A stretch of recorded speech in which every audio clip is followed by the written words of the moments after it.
우리가 흔히 하는 말 중에 정신일도 하사불성이라는 말이 있습니다. 정신을 한 곳에 깊이 집중하면 못 이룰 것도 없다, 못할 일이 없다, 그러한 말이죠.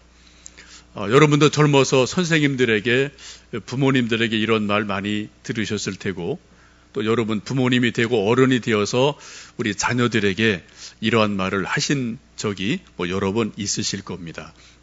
정신일도 하사불성. 정말 옳은 말이죠.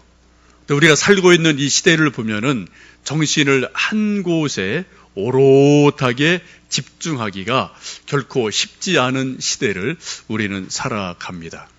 너무 바쁘고요, 너무 분주하고 이렇게 일이 많은지 정신을 한 곳에 오롯하게 집중하기가 참 쉽지 않습니다.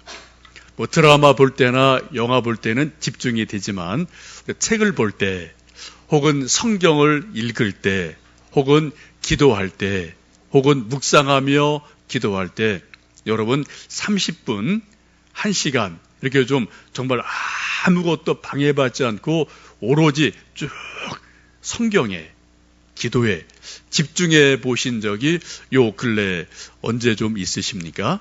30분, 1시간 아무런 방해 없이 정신이 왔다 갔다 하지 않고 이렇게 쭉 집중한 그러한 일들이 요 근래 있으신지 생각해 보시면 좋겠습니다. 우리가 정신을 집중하길 원하고 한 곳에 뭔가 이렇게 몰입하기를 원하는데 이런 것을 하기가 점점 어려운 시대를 우리가 살고 있습니다. 우리가 정신을 집중하고 몰입하는 것을 방해하는 것이 아주 많이 있는데요. 그 중에 가장 큰 방해물이 저도 있고 여러분도 있으십니다. 뭐가 좀 방해물일까요, 여러분? 제일 방해되는 거. 남편이요? 아내요? 그럴 수 있죠. 근데 그런 것보다 제일 우리 정신 집중을 방해하는 게 요거예요. 그렇죠? 핸드폰입니다. 시도 때도 없이 전화 오고요. 여러분 카톡방 한두 개, 서너 개 갖고 계시죠? 까똑까똑 시도 때도 없이 좀 봐달라고 까똑까똑거려요. 또 페이스북 하시죠? 또 이메일 하죠? 하여튼 여기에서 수많은 것들이 새벽에, 밤에 시도 때도 없이 우리에게 연락이 오는 일이 있습니다. 저도 이제 친구 목사들 또 이렇게 몇몇 그룹이 이렇게 있어서 한 너댓 개 카톡방이 있는데, 시도 때도 없이 카톡이 오면은 정말 정신이 사납습니다. 어떤 분들은 카톡방 10개, 20개, 이렇게 많은, 대인 관계가 많은 분들은 그렇게 하는 분들이 있는데, 좋기도 한데, 제가 볼 때는 이게 참 우리에게, 공해 같은 것이 아닌가, 그런 생각을 종종 해봅니다. 여러분, 카톡을 우리가 통해서 친구를 만나고 소식을 주고받고 인간 관계를 합니다. 또 사업을 합니다. 또 교인끼리 서로 연락을 주고받기도 합니다. 순기능이 꽤 많이 있어요. 근데 가만히 보면은 우리가 카톡이 왔을 때 우리가 열어보지 않으면 상대방이 쭉 보잖아요. 그죠? 이거 누가 안 봤구나. 체크가 다 되거든요. 또 답을 안 달면 어때요? 이 사람 게을르다. 라고 자칫하면 이렇게 카톡 왕따를 당할 수 있기 때문에 우리가 원튼 원치 않든 댓글을 조금은 가끔 달아줘야 되거든요. 이것을 쭉 보시면 우리가 친구 관계도 좋고 인간 관계도 좋은데 자칫하다 보면은 내 시간을, 내 생각을 잃어버리고 다른 사람의 말에 의해서 휘둘릴 때가 있어요. 정신을 집중하지 못할 때가 너무나 많이 있는 것을 우리가 매일 일상생활 속에서 경험을 합니다. 저도 어제 저녁에 설교 준비하는데 계속 저희 친구 목사들이 무슨 일이 있었는지 한 서너 사람이 계속 카톡을 주고받는데 자꾸 또 이렇게 안 볼 수는 없거든요. 보면은 별 내용 없어요. 그냥 가벼운 농담할 때도 있고 이러고 저러고 할 수 있는데 아마 설교 준비를 그 친구들은 다 일찌감치 맞춰놨는가 봐요. 근데 저는 막 열심히 하는데 좀 상당히 마음이 혼란해지는 것을 느끼면서 좀 그만하자라고 제가 좀 한번 이렇게 답을 준 적도 있습니다. 여러분, 우리가 정신이 집중하지 않으면 깊은 묵상을 할 수가 없습니다. 그냥 옅은 생각 속에서 시간이 하루가 이틀이 1년이 평생이 흘러가는 것이 우리 일생일 수가 있거든요. 우리 핸드폰을 인터넷을 사용하는 현대인을 가리켜서 검색하는 인간이다라고 말합니다. 궁금한 거 있으면은 핸드폰에 문자 단어 몇 개 넣으면 다 검색이 되잖아요. 우리 인생이 보다 나은 미래를 살고 밝은 미래를 살기 위해서는 검색에서 사색하는 인간으로 넘어가지 않으면 결코 우리 미래가 밝지를 않습니다. 또 좋은 건강한 미래를 만들어 갈 수가 없습니다. 이건 틀림없어요. 오늘 우리가 함께 읽으셨던 말씀 히브리서 3장 1절에 이렇게 말씀합니다. 그러므로 함께 하늘의 부르심을 받은 거룩한 형제들아, 우리가 믿는 도리의 사도이시며 대제사장이신 예수를 깊이 생각하라 라고 말씀을 합니다. 예수님을 깊이 생각하라 라고 말씀하셔요. 예수님을 깊이 생각하면 생각할수록 우리 믿음이 깊어집니다. 예수님을 깊이 묵상하면 묵상할수록 우리 믿음 뿌리가 더 깊이 성경 속에 하나님에게로 뿌리를 내릴 수가 있게 됩니다. 예수님을 깊이 생각하지 못하면 예수님에 대한 오해가 생겨요. 알더라도 잘못 아는 일들이 일어납니다. 저나 여러분 다 예수님 알고 있죠? 또 예수님 믿지 않는 세상에 있는 사람들도 예수님 이름 정도는 누구나 다 알고 있어요. 여러분, 예수님을 깊이 생각하지 않는 세상 사람들이 예수님에 대해서 오해하는 중요한 몇 가지가 있습니다. 그 중에 아주 일반적인 예수님에 대한 오해, 이것이 있어요. 이게 뭔지 아십니까? 혹시 여러분 학창시절에 선생님에게 이런 이야기 들어보신 적이 있을 겁니다. 인류 역사에 소위 4대 성인이 계시다. 누구누구죠? 공자, 석가, 소크라테스, 예수. 흔히 이렇게 네 분을 인류 역사의 4대 성인이라고 말하죠. 수천 년, 수십억의 인구 가운데 4대 성인으로 인정받는 것은 영광스러운 일임에 틀림이 없습니다. 이게 아무나 하는 거 절대 아니죠. 그렇죠? 근데 예수님을 4대 성인이라고 불러드리고 인정하는 것은 예수님에 대한 존중이 결코 아닙니다. 예수님에 대한 예의가 절대로 아니에요. 이것은 예수님에 대한 무지 내지는 오해임에 틀림이 없습니다. 예수님을 4대 성인으로 불러드리는 것은, 인정하는 것은 마치 예를 든다면은 여러분이 길거리 가시는데 어떤 조금 아는 사람이 당신은 저 강아지랑 똑같아, 이런 말 하는 것보다 더 모욕스러운 말이에요. 저를 여러분이 이 목사는 강아지랑 비슷해요 라고 말하면 제가 기분 엄청 나쁘죠. 그죠? 화낼 겁니다. 여러분도 그러실 거예요. 강아지라고 말한다면.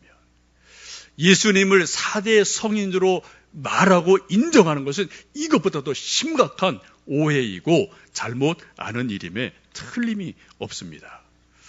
여러분, 그런데 많은 사람들은 예수님을 높여드린다고 하면서 4대 성인 중에 한 분이다라고 생각할 때가 있죠.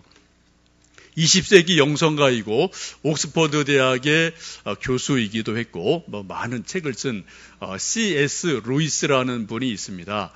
나니아 연대기 이러한 것도 이제 쓰기도 한 그러한 분인데요. 그분이 그렇게 말을 해요. 예수님은 셋 중에 하나다. 첫 번째, 예수님은 정신병자이다.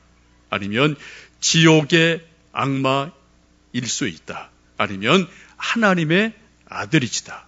이 셋 중에 하나이어야만 한다라고 이야기를 합니다. 정말 그렇습니다. 예수님이 그냥 4대 성인으로 훌륭한 분, 이 정도는 절대로 예수님이 될 수가 없다는 거예요. 하나님의 아들이시든지 악마이든지 아니면은 정신병자이든지. 왜요? 여러분 성경을 쭉 보세요. 복음서를 쭉 보십시오. 예수님이 그렇게 점잖게 도덕적인 것을 강조하는 분으로 끝나지 않거든요. 예수님은 하나님의 아들이다. 나를 믿지 않으면은 지옥에 간다. 천국이 없다. 내가 하나님의 아들이다. 라는 것을 너무나 분명하게 너무 많이 강조하셨기 때문에 예수님을 그냥 뭐 좋은 분, 그냥 도덕적으로 좋은 선생님, 이 정도로 우리가 이야기하는 것은 성경에 대한 오해고요. 예수님에 대한 무지임에 틀림이 없습니다. 우리가 성경을 통해서 예수님을 깊이 묵상하면 묵상할수록 예수님이 하나님의 아들이시구나 라는 것을 우리가 조금 더 명료하게 분명하게 알아갑니다. 오늘 말씀에 있는 것처럼 예수님을 깊이 생각하면은 두 가지를 최소한 우리가 말씀을 통해서 알게 됩니다. 오늘 3장 1절에 있는 말씀처럼 우리의 믿는 도리의 사도이신 예수님을 알게 됩니다. 사도라는 것은 보내심을 받았다, 그런 뜻이 있죠. 그리고 우리가 예수님의 12제자를 12제자, 12사도라고 말을 합니다. 또 사도 바울도 우리가 흔히 사도 바울 이렇게 말씀을 하죠. 왜요? 예수님의 제자로 부름을 받고 복음을 전하기 위해서 다시 세상으로 보냄받은 사람이기 때문에 우리가 그분들을 사도다라고 우리는 부르고 존중해서 일컬어 드립니다. 사도라는 것은 기본적으로 보냄을 받았다, 보냄받은 사람, 그러한 뜻입니다. 근데 가만히 생각하시면은 예수님은 사도를 파송하시는 주체가 되시지 예수님이 보냄받은 사도다, 이렇게 말이 좀 어폐가 있는 것 같아요. 우리는 이것을 이야기해서는 구약부터 쭉 이 말씀을 이해를 하셔야 됩니다. 지금 저희들 화요일, 수요일마다 하나님을 경험하는 삶, 이 공부를 하고 있는데 지금 지난주, 그 지난주에 한 공부가 그런 내용이에요. 하나님은 지금도 우리에게 말씀하신다. 하나님 말씀하시는 방법이 여러 가지 있는데 구약에는 어떻게 해요? 여러 선지자를 통해서 부분적으로 말씀하셨다. 마지막 모든 날 마지막에는 아들 예수를 통해 우리에게 말씀하셨다라고 히브리서에서는 말씀합니다. 1장 1절과 3절 제가 이렇게 좀 읽어드릴게요. 옛적의 선지자들을 통하여 여러 부분과 여러 모양으로 우리 조상들에게 말씀하신 하나님이 이 모든 날 마지막에는 아들을 통하여 우리에게 말씀하셨으니 이 아들을 만유의 상속자로 세우시고 또 그로 말미암아 모든 세계를 지으셨느니라. 이는 하나님의 영광의 광채시요 그 본체의 형상이시라. 하나님이 구약시대에는 여러 선지자, 모세, 엘리야, 엘리사, 이사야, 말라기 여러 선지자를 통해서 하나님을 조금 부분적으로 알려주셨어요. 근데 모든 날 마지막 말세가 되었을 때 어떻게 해요? 아들 예수님을 보내주심으로 하나님을 완벽하게 계시해 주셨어요. 100% 완벽하게 예수님을 통해서 알려주셨습니다. 제가 공부할 때 이렇게 좀 비유를 드렸습니다. 구약 시대에 많은 선지자들이 시계를 가지고 제가 좀 설명을 드렸는데요. 어떤 선지자는 그거는 이렇게 좀 길이 체인이 왔다 갔다 하고 반짝반짝해. 어떤 사람은 그건 동그래.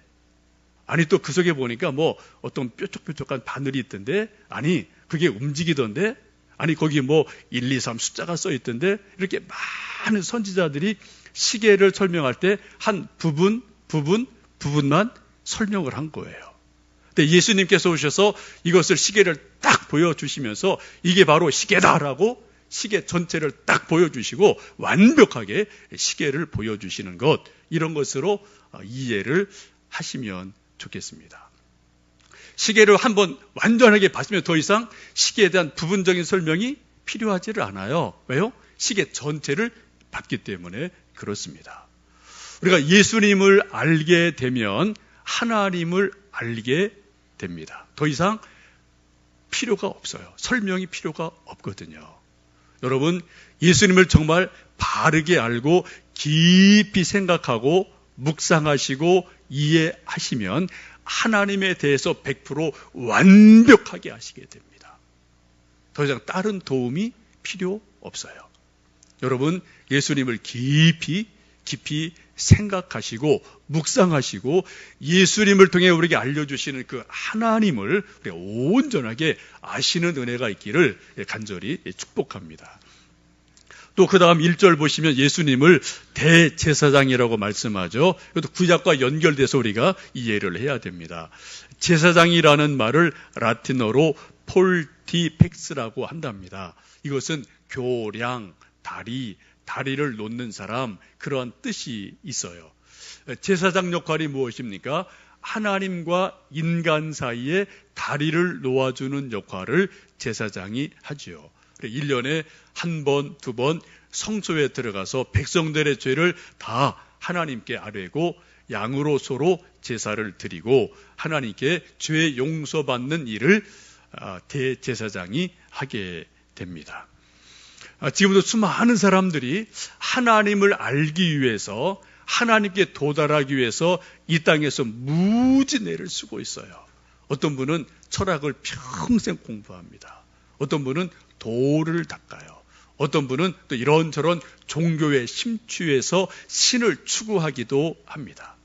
네, 분명한 것은요, 예수님을 알지 아니하고는 어느 누구도 어떤 방법으로도 하나님을 알 수가 없습니다. 왜요? 예수님 말씀하신 것처럼 내가 곧 길이요 진리요 생명이니 나로 말미암지 않고는 아버지께로 올 자가 없다는 말씀처럼 예수님을 통하지 않으면, 예수님 알지 않으면 어느 누구도 하나님을 알 도리가 없어요. 안다 하더라도 잘못 아는 것이고 그릇되게 하나님을 알 수밖에 없게 됩니다.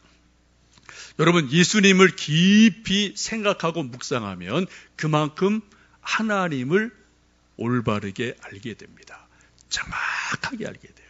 초점이 딱 맞아서 하나님 그분을 알게 되는 기쁨이 우리 속에 있습니다.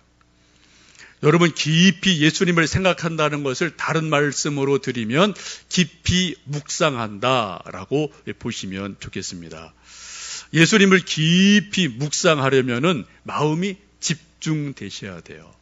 여러분, 이렇게 엘리베이터 타고 올라오실 때, 좀, 이렇게 우리 교회 소개하는 그런 이제 한 장, 이제 소개지를 보셨을 텐데, 제가 지금 몇 주마다 계속 이렇게 그림을 이렇게 조금 뭔가 그려 넣으려고 좀 고민을 하고 있어요. 엘리베이터 올라오실 때 이 그림 보셨나요? 묵상, 깊은 생각과 분심이라고 저는 좀 이렇게 표현을 했습니다. 묵상을 잘 하려면 우리가 깊은 생각으로 빠져 들어가셔야 돼요. 그런데 깊은 생각하기가 말처럼 쉽지 않은 시대를 우리는 저도 여러분도 다 살고 계십니다. 뭔가 좀 깊이 몰두하고 집중하기보다는 마음이 깨질 때가 있어요. 산만할 때가 있습니다. 흐트러질 때가 참 많습니다. 이것을 우리는 분심, 마음이 갈라졌다, 마음이 흐트러졌다라고 우리가 흔히 이야기를 합니다. 우리가 마음에 집중이 있으면 예수님이 보여요. 예수님을 통해서 하나님이 또렷하게 초점이 맞은 것처럼 보이고 알게 됩니다. 근데 마음이 집중이 되지 않으시면 분심이 일어나면은 예수님을 바르게 볼 수가 없고요. 희미하게 보여요. 깨진 상태로 보일 수밖에 없는 일들이 일어납니다. 오늘 성경 말씀 보시면 세 가지 마음을 우리에게 성경에서 말씀하죠.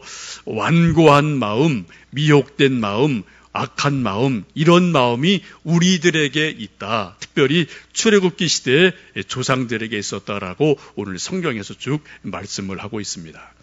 여러분, 완고한 마음이 뭡니까? 딱딱하게 굳은 마음이에요. 그래서 더 이상 이 굳은 마음 때문에 마음이 움직이지 않아서 그 안에서 어떤 일이 일어날 수가 없게 됩니다. 또한 미혹된 마음이 있어요. 잘못된 것에 우리가 미혹이 돼서 잘못된 곳으로 끌려가는 그런 미혹된 마음이 있다. 또 악한 마음이 있다. 선한 것, 진리가 아니라 악한 것, 죄된 것, 불평, 불만하는 그러한 것들로 가득 찬 마음이 우리 속에 있기도 하다라고 오늘 성경은 말씀을 합니다. 이것을 쉽게 말씀드리면 이런 마음들이 뭐예요? 분심이 일어나는 거예요. 우리 마음이 막 이리저리 갈라지고 찢어져서 우리가 예수님께로 집중할 수 없는 그러한 마음이 저는 저대로 있고 또 여러분대로 그런 마음들이 종종 있기도 하거든요. 우리가 운전하다 보면은 이제 코너에 이렇게 큰 볼록 거울이 있습니다. 이제 그 거울이 좀 깨끗하면은 저쪽에서 오는 어떤 사람을 보고 이렇게 피할 수 있는데 가끔 어떤 거울 보면 이렇게 누가 좀 우그러뜨린 것들이 있어요. 그런 걸 보면은 사람이 잘 안 보이고요. 차가 잘 안 보이죠. 그래서 우리가 좀 희미하게 상대방을 보는 일들이 종종 있습니다. 마찬가지죠. 우리 마음이 청결하고 깨끗하면, 집중을 하면 예수님이 명료하게 보여요. 하나님이 깨끗하게 보입니다. 예수님도 말씀하셨죠. 마음이 청결한 자는 복이 있나니 저희가 하나님을 볼 것이며 라고 말씀을 하시지 않습니까? 여러분의 마음이 지금 뭔가에 예수님에게 집중하는 마음이십니까? 아니면은 좀 분산된 마음이십니까? 어쩌면 지금 예배를 드리고 1시간 이 교회에 있으면서 여러분 마음이 이쪽 저쪽으로 이 생각 저 생각 떠다니고 계실지도 모르겠어요. 그게 분심이라고 보시면 좋습니다. 요즘 제가 계속해서 말씀드리는 것이 말씀, 묵상, 기도를 좀 해봅시다. 잘 해봅시다. 그런 말씀을 계속 제가 몇 주간 드리고 있습니다. 말씀, 묵상, 기도가 뭐냐? 한마디로 말씀드리면 성경을 읽고 예수님에 대해서 깊이 생각해 봅시다. 깊이 묵상해 봅시다. 그 말씀이에요. 그렇게 하면 할수록 예수님이 우리에게 또렷하게 명료하게 보일 수 있기 때문에 그렇습니다. 여러분, 묵상을 잘 하려면은 생각에 집중이 필요해요. 깊은 생각이 필요합니다. 깊은 묵상이 필요합니다. 이것이 없이는 결코 예수님을 바르게 깊게 이해할 수가 없게 되죠. 제가 좋아하는 찬송가 중에 288장 찬송이 있는데 1절 가사가 이런 겁니다. 예수로 나의 구주 삼고 성령과 피로써 거듭나니 이 세상에서 내 영혼이 하늘의 영광을 보리로다 라고 찬송합니다. 예수님을 구주로 진심으로 믿고 거듭나면 어떻게 해요? 이 세상에서 뭐가 보인다고요? 하늘의 영광이 보여요. 하나님이 보여요. 천국이 보입니다. 여러분 이런 게 좀 보이시나요? 여러분 마음속에 여러분 믿음의 눈으로 하나님이 보이십니까? 아, 하나님이 정말 계시지. 아, 정말 천국 정말 있지. 라고 여러분 마음의 눈으로 영의 눈으로 이게 정말 보이시나요? 이게 우리 찬송이 우리 신앙 고백이잖아요. 그죠? 예수로 나의 구주 삼고 성령과 피로써 거듭나면 이 세상에서 이 땅에서 하늘의 영광이 보인다. 하나님이 보인다. 라고 찬송해요. 이게 우리의 신앙이 우리 고백입니다. 3절에 그렇게 찬송합니다. 주 안의 기쁨 누림으로 마음의 풍랑이 잔잔하니 세상과 나는 간 곳 없고 구속한 주만 보이도다. 예수님 믿는 믿음에 온전히 서서 우리가 있으면 어떻게 해요? 세상과 나는 간 곳 없고 구속한 예수님만 보이는 일이 있습니다. 이게 신비 체험이에요. 이런 사람 있는 사람은 정말 행복한 사람이고 이 세상이 어떻든 간에 이런 것들을 믿음으로 기도로 잔잔하게 하고 예수님 주시는 위로, 예수님 주시는 평화, 하늘의 평화를 맛볼 수가 있습니다. 근데 대부분 저도 그래요. 여러분도 아마 그러실 거예요. 세상과 나는 간 곳 없고 구속한 예수님만 보이는 게 아니라 예수님은 까마득해서 안 보이고요. 뭐만 보여요? 세상만 보여요. 세상에 이런 일 저런 일, 이 사람 저 사람 이런 것처럼 어떤 문제 이런 것만 크게 보이고요. 예수님은 거의 안 보이거든요. 이게 우리의 고민이지 않습니까? 우리 좋은 믿음, 깨어있는 믿음이 뭡니까? 세상과 나는 간 곳 없고 구속한 주만 보이도다. 이런 신비 체험이 우리에게 일생에 적어도 몇 번은 있어야 될 줄로 믿습니다. 이게 없으면은 우리 믿음 생활하기 정말 힘든 세상이에요. 세상이 우리를 그냥 두지 않거든요. 사람들이 날 그냥 두지 않거든요. 세상에 이런저런 문제들이 날 그냥 두지 않거든요. 날 계속 막 이렇게 얽매이고 흔드는 일들이 너무나 많거든요. 우리가 어떻게 세상을 이길 수 있겠습니까? 세상만 봐서는 이길 수 없거든요. 세상과 나는 간 곳 없고 뭐만요? 구속한 주만 보이도다. 이런 은혜가 여러분에게 있기를 간절히 축복합니다. 이게 되려면 어떻게 해요? 예수님을 깊이 생각하셔야 돼요. 예수님에게 집중하셔야 돼요. 예수님을 깊이 묵상하시면 어느 순간 어느 때 하나님의 은혜가 우리에게 임하면서 소위 영적인 눈이 활짝 띄어지면서 영적인 감각이 활짝 살아나면서 정말 하나님이 계시는구나. 정말 예수님이 우리의 구주시구나. 정말 천국이 분명하구나. 죽음이 다 끝이 아니구나. 이 세상 보이는 게 다가 아니구나. 이런 것들 우리가 분명히 깨닫는 영적인 힘을 얻는 위로가 우리에게 임하게 됩니다. 이것이 되어지면 세상을 이길 힘이 생겨요. 근데 이것이 없으면 세상을 이길 힘이 없어요. 늘 세상의 영향을 받고 휘둘릴 수밖에 없는 우리 연약한 인생인 것을 우리가 고백하지 않을 수 없습니다.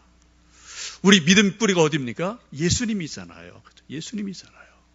성경을 읽고 예수님을 깊이 생각하고 묵상할 때 한 말씀이 우리에게 깨달아지고 믿어지고 우리 영의 눈을 활짝 뜨게 하시는 귀한 은혜가 여러분에게 있기를 간절히 축복합니다. 제가 며칠 전에 성경 공부하다 한 집사님 좀 재미난 그런 의미 있는 얘기를 들었어요. 그분이 교회에 오시려고 지하철을 타고 쭉 오다가 상현역에서 내려야 되잖아요. 제가 요즘 계속 여러분에게 좀 성경 읽으시고 묵상기도 하십시오. 자꾸 제가 강조하고 또 제 책을 좀 꼭 좀 줄치며 읽으십시오라고 자꾸 제가 강조하니까 이분이 조금 부담이 되셨는지 교회 오는 시간에 전철에서 좀 애매한 시간이니까 그 책을 좀 이렇게 쭉 읽고 있었답니다. 근데 상현역에서 내려야 되는데 자기가 내려야지 하고 딱 보니까 벌써 상현역이 지난 거예요. 그 다음 역까지 간 거예요. 다시 급하게 내려서 서둘러서 왔다 하면서 하는 얘기가 자기가 짧은 시간이지만 한 1, 20분 짧은 시간이지만 책을 읽는데 깊이 몰입을 해서 몰두를 해서 방송해 주잖아요. 상현역입니다. 내리세요. 방송하는데 그 소리를 진짜 듣지를 못한 거예요. 깊이 책 속에 생각 속에 몰입을 해서 역을 놓쳐버려 조금 불편했지만 정말 행복합니다. 왜요?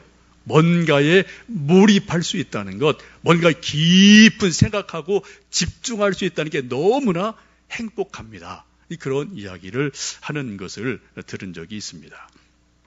여러분, 제가 계속 말씀, 묵상, 기도를 강조하고 해보세요. 지금 계속 권면하고 있는데 몇 가지 구체적인 적용할 것을 여러분에게 좀 요청을 드리고 싶습니다. 여러분 좀 더 깊이 예수님 생각하시려면 말씀을 읽고 묵상하시려면 먼저 여러분 핸드폰 끄셔야 돼요. 적어도 30분, 1시간 핸드폰 끄셔야 됩니다. 핸드폰 끄지 않으시면 저도 안 돼요. 저도 가끔 본당 와서 기도할 때 있거든요. 근데 가지고 와서 이제 또 기도할 때 있는데 기도 막 하는데 이렇게 소리가 나잖아요. 진동해놔도 저런 게 뭐가 자꾸 이게 막 흐트러져요. 저도 일단 교회 들어오면 핸드폰 끕니다. 특별히 우리 가정에서 집에서 회사에서 또 말할 것도 없죠. 수시로 카톡 오죠. 까똑 또 메일 오죠. 페이스북 오죠. 전화 오죠. 견딜 수가 없거든요. 이걸 이겨낼 도리가 없거든요. 여러분 정말 기도를 집중해서 하고 싶으시면 일주일에 한 번이라도 30분, 1시간 핸드폰 꺼놓으셔요. 그렇지 않고는 우리가 집중할 도리가 없습니다. 그리고 여러분만의 조용한 공간을 가지십시오. 방이든 사무실이든 어디든 여러분만 혼자 있는, 다른 사람한테 터치 안 받는, 잔소리 듣지 않는 그러한 여러분만의 공간을 최소한 일주일에 한 번은 확보를 하시고 그곳에서 오롯이 하나님을 바라보며 기도하시면 좋겠습니다. 이런 것을 좀 우리가 해보려면은 분심이 생겨요. 이 생각, 저 생각이 많이 생기고요. 별의별 생각이 많이 생깁니다. 분심이 생길 때 여러분 어떻게 우리 마음을 집중할 수 있느냐, 몇 가지 소개를 드립니다. 첫째는 여러분이 좋아하시는 찬송을 계속해서 반복해서 5분, 10분 불러보시면 됩니다. 굳이 이 찬송 안 보셔도 여러분 아시는 거 몇 개는 다 있으시거든요. 좀 가사 조금 틀려도 되고요. 혹은 뭐 박자 조금 틀려도 괜찮아요. 그냥 찬송을 계속 여러분 5분, 10분 집중하면서 찬송을 불러보시면 좋습니다. 때로는 그냥 가사가 잘 생각 안 나시면은 허밍으로 이렇게 뭐 불러줘도 돼요. 우리 마음이 이렇게 좀 가라앉고 집중이 되거든요. 그래도 우리 마음에 집중이 안 되고 자꾸 뭐 이 생각, 저 생각이 난다면은 혹시 내가 기도하는 것을 악한 영이 방해하고 있지는 않는가 생각해 보셔야 됩니다. 여러분, 악한 영이 있습니까? 없습니까? 있어요. 예수님 기도하실 때 마귀가 와서 예수님 생각을 자꾸 흐트러 놨어요. 그렇죠? 자꾸 엉뚱한 생각을 집어넣었어요. 배고프지? 돌 가지고 떡을 만들어 드시오. 이거 해보시오. 이거 해보시오. 자꾸 다른 생각을, 지금 기도에 집중하려고 하시는데 자꾸 다른 것을 갖다가 이 생각 저 생각을 불어넣거든요. 그리고 우리 마음에 분심이 흐트러져 버려요. 혹시 여러분 기도할 때 그런 마음이 생기면은 그렇게 기도하십시오. 악한 영은 예수님의 이름으로 물러가라. 한번 여러분이 힘있게 대적을 하시고 악한 영을 대적하시고 말씀으로 하나님께로 집중하시는 게 이게 때로는 필요합니다. 또 하나는 여러분 기도가 잘 집중이 안 되시면은 조그맣게 소리를 내셔서 기도를 해보시면 좋아요. 대개 이제 제가 묵상 기도하면 이렇게 침묵 가운데 기도하는 건데 침묵이 훈련되지 않으면은 생각이 막 흐트러지거든요. 그때 흐트러지는 생각을 조금 이렇게 가다듬으시려면은 여러분 조그만 목소리로 내 목소리가 내 귀에 들릴 정도로 조근조근 하나님 아버지 이렇습니다. 저렇습니다. 이렇게 좀 소리를 조금 내시면서 기도하시면 내 목소리가 내 귀에 들리면 생각이 정리된다는 거예요. 뭔가 좀 또렷하게 뭔가 말이 언어가 나오면은 생각이 정리됐다는 의미가 있지 않습니까? 그래서 우리가 기도할 때 조그만 소리를 내서 그 소리의 단어에 집중해서 기도를 해보시면 우리 생각이 그 소리의 말에 점점 집중이 돼서 깊은 기도로 흘러갈 수가 있게 됩니다. 가장 좋은 방법은 우리가 성경을 읽다가 내게 은혜가 된 한 구절, 한 말씀을 계속 반복하고 되뇌이면서 기도하시는 겁니다. 16세기에 아벨라 테레사라는 유명한 영성가가 있고요. 2000년 교회 역사에서 많은 학자들이 이분을 기도의 박사 중에 박사라고 인정하는 그런 훌륭한 분이 계십니다. 그분이 여러 가지 책을 썼는데 그분이 쓴 책 중에 보면은 묵상 기도할 때 집중해서 잘 하는 방법 여러 가지 있는데 그 중에 하나가 그런 거 비유가 있어요. 모닥불을 피울 때 이 모닥불이 계속 꺼지지 않고 불이 계속해서 살아나려면은 불이 좀 꺼져갈 때 뭐를 해야 됩니까? 마른 가지 나무를 몇 개씩 꺾어서 넣어주면 계속해서 모닥불이 살아나죠. 큰 통나무 넣으면은 불이 꺼지거든요. 조그마한 나뭇가지를 계속해서 넣어주면은 불꽃이 계속해서 활활 타오르는 것처럼 우리 기도가 계속해서 불꽃이 꺼지지 않고 타오르기 위해서는 하나님의 말씀을 묵상하고 가끔 되뇌이는 것이 필요하다. 그때 그 말씀이 우리에게 기도를 더 잘할 수 있도록 격려하고 우리 마음을 불태워 주신다라고 이야기합니다. 전적으로 옳은 말이죠. 누가복음 보시면 엠마오 가던 두 제자가 예수님과 더불어 길 가다가 부활에 대한 말씀을 들었어요. 나중에 예수님을 알아보고 두 제자가 하는 말이 뭡니까? 주님께서 우리에게 말씀을 풀어 주실 때 우리 마음이 뜨겁지 아니하더냐, 그런 얘기를 하거든요. 성경 말씀을 읽고 깊이 집중하고 생각하고 묵상할 때 성경 말씀, 하나님 말씀은 살아있고 운동력이 있어서 우리 마음을 뜨겁게 해주시는 그런 은혜가 있거든요.